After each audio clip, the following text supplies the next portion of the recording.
So ang una nyong gagawin ay itis nyo muna kasi minsan kaya siya nagaganyan dahil over sa acid.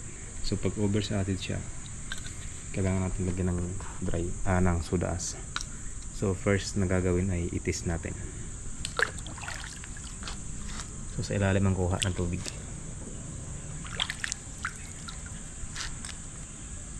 So patakan lang natin ng 5. So napaka-importante guys ng tester. 1, 2, 3, 4, 5. So ang chlorine wag na natin itis dahil magkaroon lang naman siya ng reaction dahil ayan, shake lang natin. So ayan, kung makikita nyo sobrang over sa acid nyan, so kaya yung kalawang nya ay hindi makauba. So yun yung sinasabi ko sa inyo guys, na wag kayong maglalagay ng acid kung sa tingin nyo nag-add kayo ng deep-fill tapos nag-reaction. So dapat mag 0-0 yung acid. So ang gagawin natin ay maglalagay tayo ng soda ash na 1 kilo para bumaba yung acid, mawala siya. Kailangan mag 0-0 yung acid para yung kalawang bababa.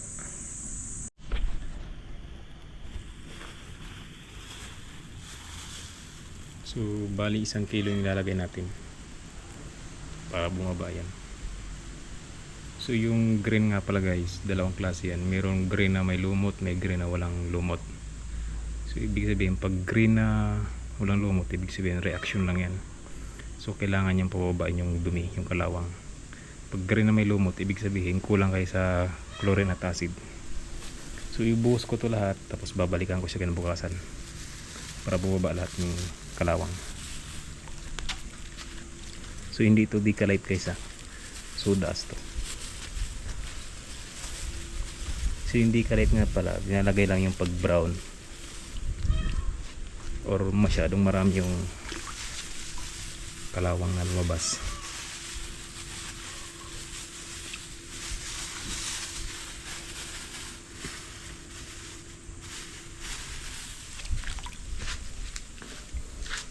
So iubos natin 1 kilo. Uy, laglag pa.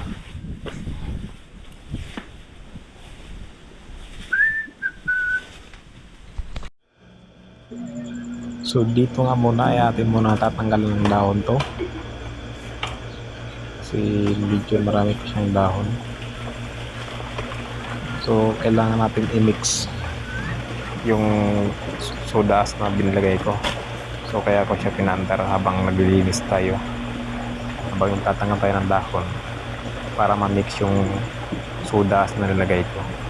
So ayan guys, kung makikita inyo ay kulay medyo verde siya, pero hindi ibig sabihin kulang ito sa chlorine or muriatic.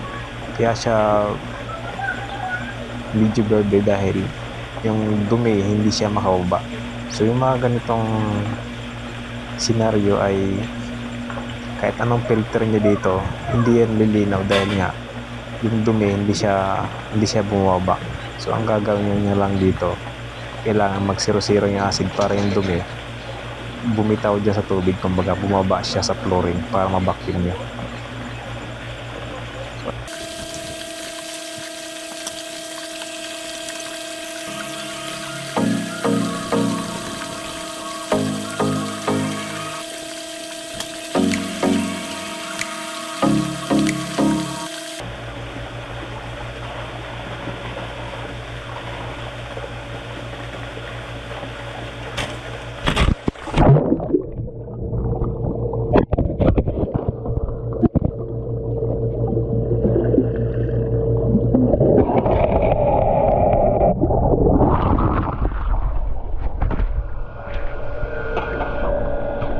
Nahulog.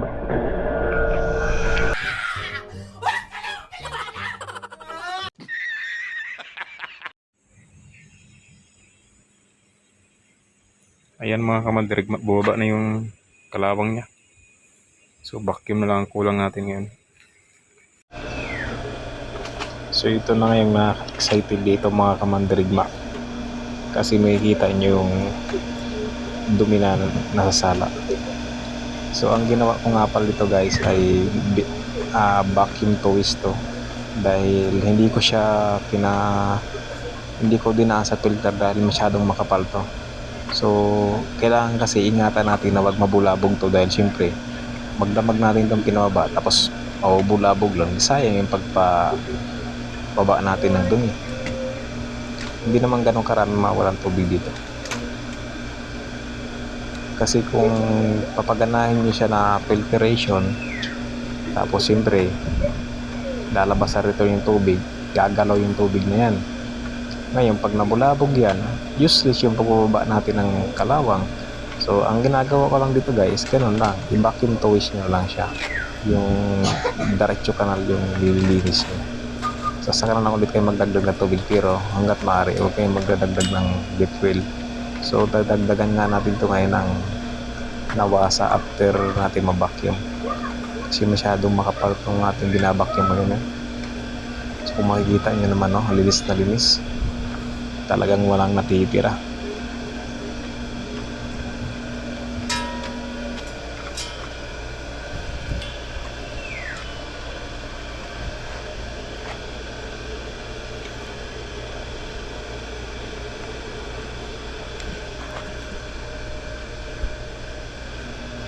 So after nga pala nito mga kamandarigma, so kailangan ulit natin maglagay ng moriatic, kasi nga diba nag 0-0 ang moriatic nito.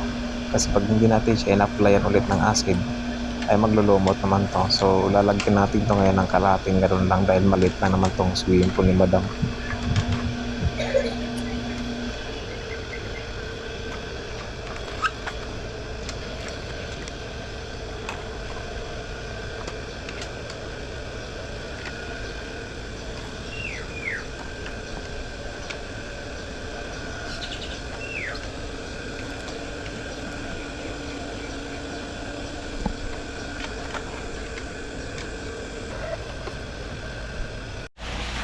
So ito na ang resulta ng ating cleaning ngayon mga kamandarigma. So malinis na siya. So kailangan na lang natin i-billing sa katulong na filtration pa para lalong luminaw.